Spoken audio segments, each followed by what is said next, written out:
किस तरह का फैसला आपने किया है? आज हम लोग इंडिया गठबंधन के लोग सब लोग अपने प्रिय लोकप्रिय विधायक माननीय जाहिद बेग से जो नहीं मिलने दिया जा रहा है, एलआईयू की रिपोर्ट वहां नहीं पहुंची है, ये इसका इतराज हम सबको है और उसकी आपत्ति हम लोग दर्ज करना चाहते हैं। ये बात उत्तर प्रदेश के सदन में उठेगी क्योंकि वो माननीय विधायक हैं, उनसे मुलाकात के अलग नियम होते हैं और उससे हम लोग को वंचित किया जाता है, उनको वंचित किया जाता है। वो हार्ट के मरीज है, उनका इलाज और उनकी देखरेख वहां पे सही तरह से हो रही है, इसकी जानकारी हम लोग को होनी चाहिए। ये सारी बातों को लेके आज ये प्रेस वार्ता रखी गई है। साथ ही साथ उत्तर प्रदेश के उपचुनाव चल रहे हैं। भारतीय जनता पार्टी की गलत नीति और बेईमानी की जो नीति है वो इस चुनाव को टालने में स्पष्ट रूप से हम लोग को दिख रही है। हम जनता की आवाज जो सुन रहे हैं मझुआ में और फूलपुर में विशेष करके, वो ये दिख रहा है कि भारतीय जनता पार्टी बुरी तरह से ये चुनाव हारने जा रही है और 27 का भी चुनाव हारने जा रही है। ये लड़ाई देश के और उत्तर प्रदेश के वो लोग लड़ रहे हैं जो इस सरकार की विफलताओं से त्रस्त होके अपनी आवाज उठाने का मौका का इंतजार कर रहे हैं।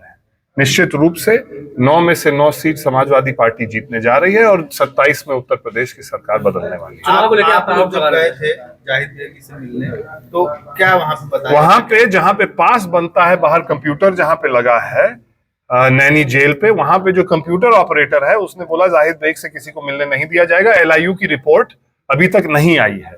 एलआईयू की रिपोर्ट एक बहुत साधारण रिपोर्ट होती है, जिले से बन के जाती है। उसको बनने में मुझे लगता है कि अगर बहुत धीमी गति से बने तो साधारण कैदी के लिए 1 हफ्ते भी नहीं लगता है तो एलआईयू की रिपोर्ट वहां पे पहुंचने में। माननीय विधायक के लिए 2.5 महीने बीतने के बाद भी वो रिपोर्ट नहीं पहुंची। ये दर्शाता है कि राजनीतिक द्वेष के कारण उनके ऊपर ये कार्रवाई की गई है और लगातार वो उसके शिकार बनते जा रहे हैं। अगर उनके एलआईयू की रिपोर्ट जो मिलने के लिए नहीं जा रही है तो उनके ऊपर जो आरोप लगे हैं उसकी जांच और छानबीन किस तरह से हो रही है वो आप उसी से उसका अंदाज लगा सकते हैं। आप खतरा भी है। निश्चित रूप से वो जेल में किस परिस्थिति में है, जब तक हम लोग उसको देखेंगे नहीं तब तक हम लोग कैसे जानेंगे। वो एक अलग श्रेणी के कैदी होते हैं जो माननीय विधायक होते हैं, उनको अलग से बैरक उपलब्ध होता है, उनको अलग से सुविधाएं उपलब्ध होती हैं। ये कोई राजनीतिक द्वेष के कारण उनके विरुद्ध जो कार्रवाई की गई है, हम लोग जब तक देखेंगे नहीं जानेंगे नहीं तब तक हम लोग कैसे जानेंगे कि उनको किस तरह से रखा गया है। और हार्ट का ऑपरेशन उनका 5 महीने पहले हुआ है, उनका चेकअप होना होता है, उनको दवा की जरूरत होती है, कैसे मालूम कि उनको सही दवा दी जा रही है समय से। हम लोग चाह रहे हैं, हम लोग जानते हैं कि भारतीय जनता पार्टी भदोही विधानसभा नहीं जीत सकती है, जाहिद बेग साहब को नहीं हरा सकती है भदोही से, इसीलिए उनको रास्ते से अलग करके वो अपना सीट यहाँ पे जीतने की तैयारी कर रही है। हम लोग इसका विरोध करते हैं और निश्चित रूप से अगर जल्द से जल्द जिला के प्रशासन की कार्रवाई में सुधार नहीं हुआ तो एक बड़ा आंदोलन भदोही जिले में होने जा रहा है। समाजवादी पार्टी, तृणमूल कांग्रेस, भारतीय राष्ट्रीय कांग्रेस, इंडिया गठबंधन के सारे साथी एक सुर में इस अन्याय के विरुद्ध आवाज उठाने वाले हैं। अच्छा, उपचुनाव चल रहा है, आप लोग का राजनीतिक क्षेत्र रहा काफी समय से मिर्जापुर, तो आप कह रहे हैं कि हम सभी सीटें समाजवादी पार्टी जीतेगी, लेकिन जो पिछला अभी लोकसभा चुनाव हुआ है हाल ही में, रमेश बिंद अपने ही विधानसभा में जहां लगातार विधायक थे वो हार गए। देखिए, लोकसभा का चुनाव उनको समय भी कम मिला था, बड़ा क्षेत्र था उनके लिए, एक नया क्षेत्र था पूरा लोकसभा, वो लड़े और ऐसा नहीं है कि बुरी तरह से हारे, मामूली अंतर से वो हारे हैं। कुछ कमियां रही होंगी हम लोगों के पास भी समय नहीं था वहां पे पर्याप्त समय देने के लिए। एक माहौल था, उस माहौल का लाभ हम भी पूरी तरह से नहीं उठा पाए और हो सकता है किसी कारण से वो भी पूरी तरह से नहीं उठा पाए, इसीलिए हम दोनों साथी आज उस सदन में नहीं है। हम लोग लड़ाई के लिए तैयार हैं, लड़ते रहेंगे। जनता की जो बातें हैं, चाहे वो महंगाई का विषय हो, बेरोजगारी का विषय हो, चाहे किसानों का मुद्दा हो, सारे मुद्दों पे, और जो बिगड़ी हुई कानून व्यवस्था है जिससे एक एक नागरिक, एक एक प्रदेश की जनता चिंतित है, इन सब आवाजों को हम लोग उठाते रहेंगे और लड़ाई लड़ते रहेंगे। बात कर रहे थे, आपके आरोप लगा रहे थे अब ये निश्चित रूप से कभी ये सुनने को नहीं मिला है कि बीच चुनाव में पोलिंग का डेट बदल जाए और कोई ठोस उसका कारण ना दे। ये जो बात चुनाव आयोग से निकल के आई है, अगर वो जब चुनाव का घोषणा कर रहे थे 45 दिन पहले, अगर कैलेंडर देख लिए होते तो उनको मालूम होता कि छठ का पर्व पड़ रहा है, अमावस्या पड़ रहा है। उस समय उनको ये सोचना चाहिए। ये बीच चुनाव में जाग जाना ये दिखाता है कि चुनाव आयोग कितना निष्क्रिय है, और साथ ही साथ चुनाव आयोग दबाव में काम कर रहा है, ये इससे सिद्ध होता है। अभी आपने कहा अरे किसके, सरकार के दबाव में काम कर रहा है। अच्छा, लोकसभा चुनाव जब समाप्त हो गया तो उसके काफी दिनों बाद अब मीडिया से रूबरू हुए, मान जी। लिया 2 बार अब आए, हाँ, हल्का फुल्का। तो आज आप जब प्रेस से रूबरू हो रहे हैं तो तमाम लोग मन में ये आशंकाएं चल रही है कि क्या भदोही आपका अगला राजनीतिक क्षेत्र हो सकता है? क्या भदोही के लोगों ने जो प्रेम दिया है वो एक मेरे ऊपर आजीवन का कर्ज होगा। एक नए चेहरे को एक नए चुनाव निशान पे इतना पर्याप्त वोट देना, इस तरह से चुनाव लड़ाना, ये निश्चित रूप से एक अनोखा अनुभव हमारे लिए भी था, और मुझे लगता है भदोही के लोगों के लिए भी था।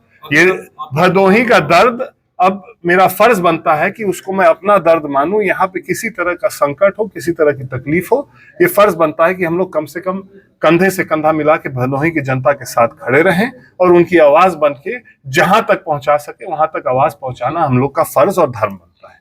अभी आपने किसानों और जनता की बात की है। यहाँ एक मीडिया मास्टर प्लान आया है, उसमें शहर और शहर के आसपास के गाँव को लिया गया है। बीच में किसानों को धरना प्रदर्शन नहीं करने दिया गया है, और सपा समेत अन्य राजनीतिक दलों ने किसानों के मामले को नहीं, उसमें बेग साहब थे, उसमें बेग साहब आवाज उठा रहे थे, उसके बाद मैं बात कर रहा हूं। और यही सब करने के कारण राजनीतिक द्वेष के चलते उनके ऊपर ये कार्रवाई हुई है।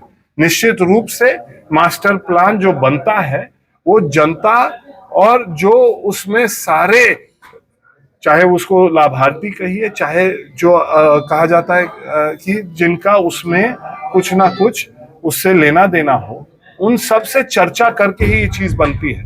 भारतीय जनता पार्टी की सरकार जब से बनी है तब से मास्टर प्लान जैसे महत्वपूर्ण योजना भी जनता के इच्छा के अनुसार, जनता की जरूरत के अनुसार, क्षेत्र के अनुसार नहीं बन रहा है। कार्यालय में बैठ के ये कार्य किए जा रहे हैं जिससे जनता को काफी तकलीफ हो रही है। हम लोग सब मिल के ये जानना चाहते हैं कि अगर आप भूमि अधिग्रहण करेंगे तो भूमि अधिग्रहण कानून 2012 के तहत होगा कि नहीं होगा। जो मुआवजा मिलना चाहिए वो मुआवजे की बात ये लोग करेंगे कि नहीं करेंगे। जो इस क्षेत्र, एक आखिरी सवाल है, कानून व्यवस्था क्या कहेंगे? कानून व्यवस्था पे आते हैं, ये इनका सवाल खत्म कर लें, क्योंकि ये विकास से जुड़ा हुआ है। कालीन उद्योग से जोड़ के ये लोग ये बात करते हैं, तो कालीन उद्योग के जो स्टेक होल्डर हैं, उनका क्या इस बीडा के मास्टर प्लान से क्या लाभ होने वाला है, क्या हानि होने वाली है, ये जनता के सामने रखने का काम सरकार की होती है। अगर इन्होंने जनता को कन्विंस करने का प्रयास किया होता, जनता से वार्ता करने का प्रयास किया होता, तो हो सकता है ये स्थिति उत्पन्न नहीं होती है। जनता की राय और जनता की जरूरतों को कुचल के ये लोग चलाना चाहते हैं, इसका पुरजोर विरोध हम लोग करते हैं। कानून व्यवस्था जिस तरह से भदोही में आए दिन इस तरह की घटनाएं बीत रही हैं, जिससे वास्तव में हर एक नागरिक मुझे लगता है असुरक्षित महसूस कर रहा है अपने आप को। और ये सिर्फ इस भदोही जिले की बात नहीं है, पूरे प्रदेश में कानून व्यवस्था की वही आलम है। ये लोग बड़े बड़े भाषण चुनाव में देते हैं कि रात को 12 बजे गहना पहन के लोग जा सकते हैं। आए दिन डकैती, आए दिन महिलाओं के साथ उत्पीड़न, आए दिन हत्याएं, आए दिन लूट। ये आज तक उत्तर प्रदेश के इतिहास में मुझे लगता है कि इतना खराब कानून व्यवस्था हम लोग ने अपनी जिंदगी में नहीं देखा होगा जितनी खराब कानून व्यवस्था आज की डेट में है। राजस्व मामलों में भ्रष्टाचार बढ़ चुका है और लोगों का आरोप है कि बिना पैसे कोई काम नहीं होता। ये सिर्फ राजस्व नहीं, भ्रष्टाचार इस सरकार की पहचान बनेगी, ये आप देख लीजिएगा। और इस सरकार की विदाई का कारण भी जो जन जन भ्रष्टाचार से पीड़ित है वो कारण बनेगा इस सरकार की विदाई का।